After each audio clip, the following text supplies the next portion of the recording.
तो ये जो मैंने एक प्रोडक्ट बनाया था, क्योंकि मैं उस पे मैंने उस टाइम पे बहुत ज्यादा लोगों को भी अवेयर किया था, क्योंकि मुझे उस टाइम पे भी ऐसे लगता था कि हम लोग अभी भी हैं, हम लोग इतने नेगेटिव एनवायरनमेंट में हैं कि हम लोग जब तक तीन लेवल पे हम लोग जब तक प्योरीफाई नहीं करते अपने आप को, तो हम लोग हेल्दी नहीं रह सकते। सबसे पहला आ जाता है कि मैं खुद को कैसे प्योरीफाई करती हूँ, मैं खुद के लिए मैं क्या कर रही हूँ। तो मेरा, क्योंकि आजकल जो इतना एनवायरनमेंट हमारा है, इलेक्ट्रोमैग्नेटिक पोल्यूशन से हम लोग हम्म। सब लोग ग्रसित हैं, चाहे मैं मोबाइल यूज करती हूँ चाहे नहीं, ठीक है। तो उसमें है कि मेरे वो वात और पित्त एग्रीवेट करते हैं, उनको शांत करना, उसके लिए मैंने डिस्कस किया था। पहले पायस ऑयल है, उसके बाद है कि मेरी नेगेटिविटी घर पे जो आती है वो आती है पैरों से। हम्म। तो मैंने घर को कैसे साफ करना है, जमीन फर्श में हम लोग, पहले लोग क्या करते थे, शूज डाल के घर में नहीं आते थे, अब हम लोग जी। कहीं पे भी घूम के आते हैं और अपने शूज लेके आते हैं। हम्म। तो वो फर्श के साथ सबसे ज्यादा नेगेटिव होता है। तो वहां पे मैं बताती हूँ कि आपको डेली मतलब मैंने एक मिक्सचर बनाया था कि मैंने उसको वो लगाना है उसका। तीसरा मैंने ये बताया था उस टाइम कि आपको अपने घर के आसपास के वातावरण को शुद्ध रखना है। तो आप यहाँ पे मेरा कोई ये नहीं है, आप जितने भी पेशेंट्स मेरे सोचोगे कि पूछ सकते हैं कि जिन्होंने भी उस टाइम पे इसको यूज कर रहे थे, वो किसी को भी कोविड नहीं हुआ, क्योंकि आपका घर का ऑरा इतना पॉजिटिव रहता है। और हम्म। मैं 2016 16-17 से इसको यूज करवा रही हूँ।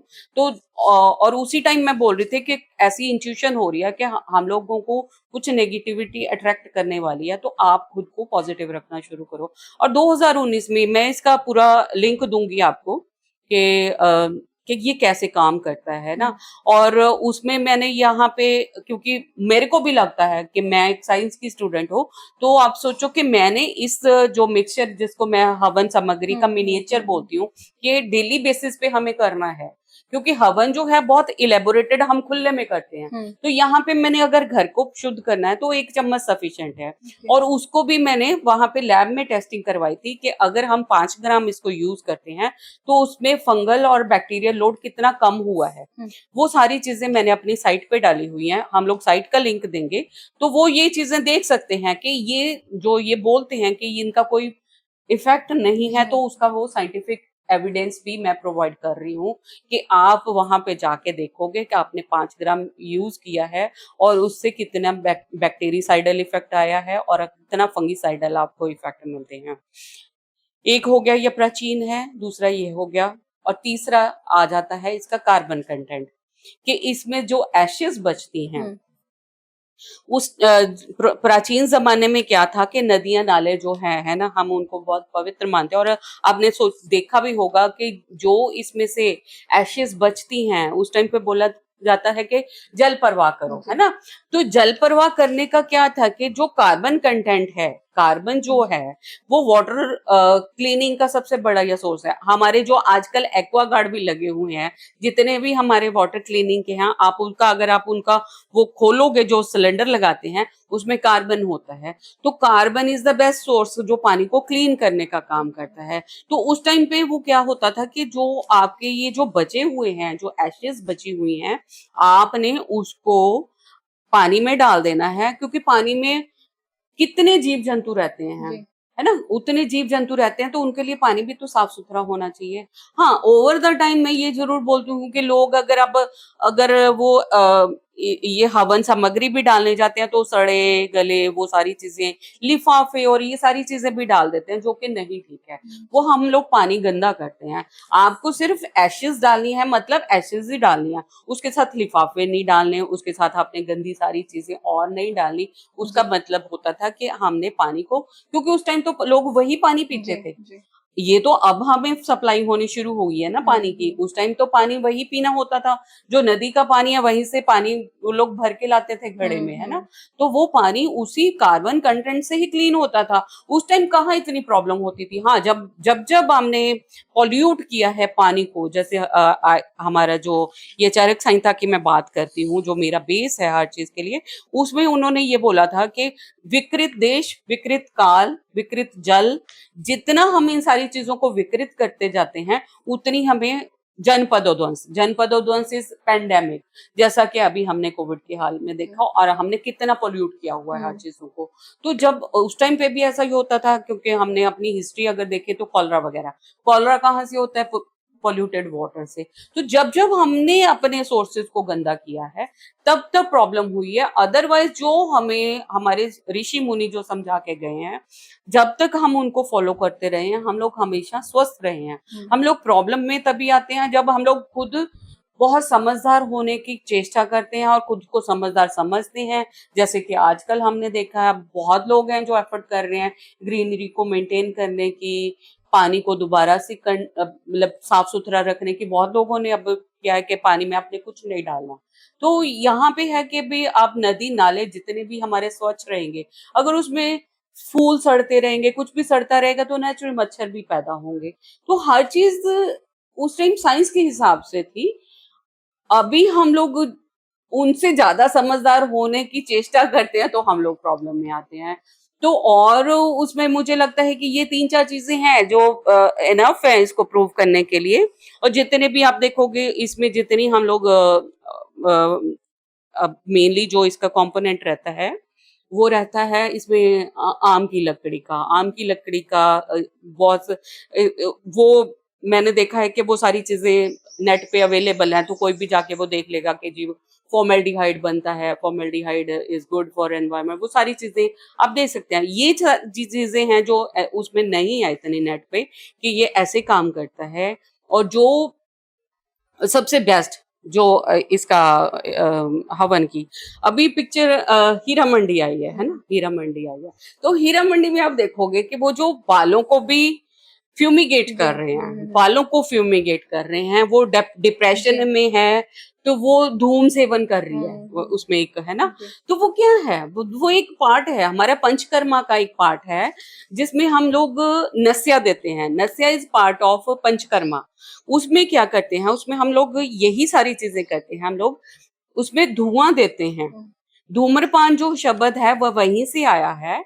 उसको आगे जाके हमारे धूम्रपान को उन्होंने सिगरेट में कन्वर्ट कर दिया। तो यहाँ पे धूम्रपान क्या है? धूम्रपान है कि हमने जैसे औषधियां हैं, जैसे जो लोग बहुत डिप्रेशन में रहते हैं, डिप्रेशन के लिए हम लोग उसमें फ्यूम डालते हैं। देसी घी के ऊपर हम लोग जटामांसी और ये सारी चीजें, जटामांसी होगी, वच होगी, मुलट्ठी होगी, इन सब चीजों का धुआं देते हैं और इसके इतने रिजल्ट हैं। ये रिसर्च पेपर बहुत ज्यादा है नेट पे पड़े हुए कि धूमपान का एंटी डिप्रेसेंट क्या प्रॉपर्टीज हैं, उसका कैसे इफेक्ट होता है। इवन के पहले जो हिस्टीरिया और अब क्या उसको बोलते हैं, एपिलेप्सी है, तो उसमें क्या इफेक्ट है। तो वो सारी चीजों के पेपर इनको मिल जाएंगे कि धूमपान का कैसे इफेक्ट होता है। तो धूम्रपान क्या था? धूम्रपान था कि आपने आपके हिसाब से, जैसे किसी को कोई भी चीज की प्रॉब्लम है तो मेडिसिन का धुआं लेते थे उस टाइम।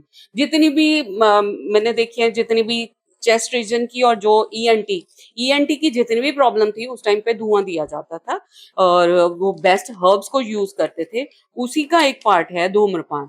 उसको बाद में इन लोगों ने ऐसे लेना शुरू कर दिया था। पहले ऐसे नहीं लिया जाता था धुआं, पहले धुआं ऐसे लिया जाता था एक कटोरी में, जैसे इन्होंने हीरा मंडी में दिखाया है। तो ऐसे ही हम लोग जो लोग भी पंचकर्मा कभी करवाने गए हैं, उन्होंने कभी नस्या करवाया है, तो नस्या सेवन में हम लोग ये सारी चीजें देते हैं।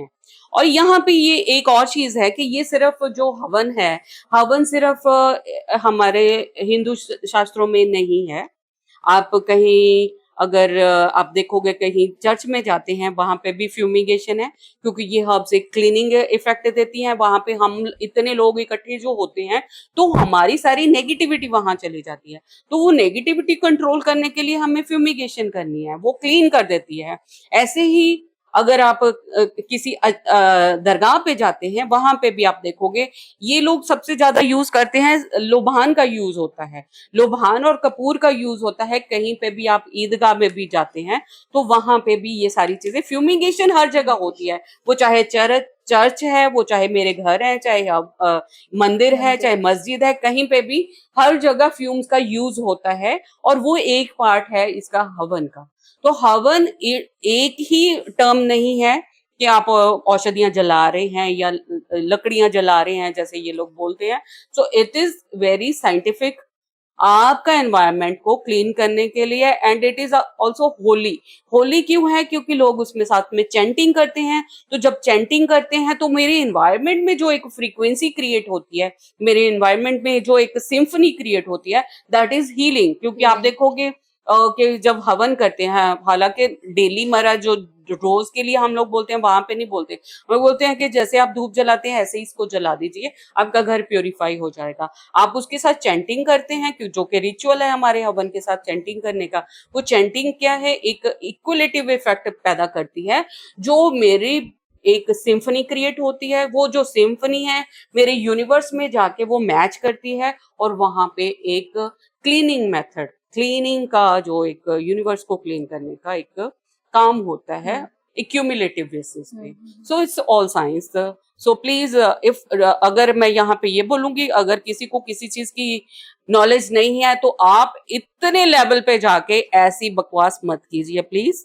सो थोड़ा सा अपने आप को आप बहुत आप लोग आपने गेन कर लिया है, तो आप अपना उसको अडल्ट्रेट मत करो। यहाँ पे मैं आपको ये गाइड करना चाहूंगी जरूरी तौर पे कि आपकी नॉलेज है, अच्छी है, बट आप उसको नेगेटिव कामों में नहीं लेके जाओ। जब आप नेगेटिव हो जाते हो तो आपका ऑरा भी नेगेटिव होना शुरू हो जाता है, एंड देन यू स्टार्ट, आप खुद भी आप नेगेटिविटी को अट्रैक्ट करना शुरू करोगे, और ये यूनिवर्सल लॉ है। सो बी पॉजिटिव। किसी चीज की एप्रिसिएशन जरूरी है। आपको नहीं समझ तो आप मत ही बोलिए किसी चीज पे। Thank you so much. Thank you so much ma'am. साथ ही अगर आपके और भी सवाल रहते हैं तो आप आयुष आयुर्वेदा को फॉलो कर सकते हैं, और मैम का नंबर हम डिस्क्रिप्शन पे मेंशन किया हुआ है, आप मैम को कॉल कर सकते हैं और अपने सवालों को पूछ सकते हैं। Thank you so much.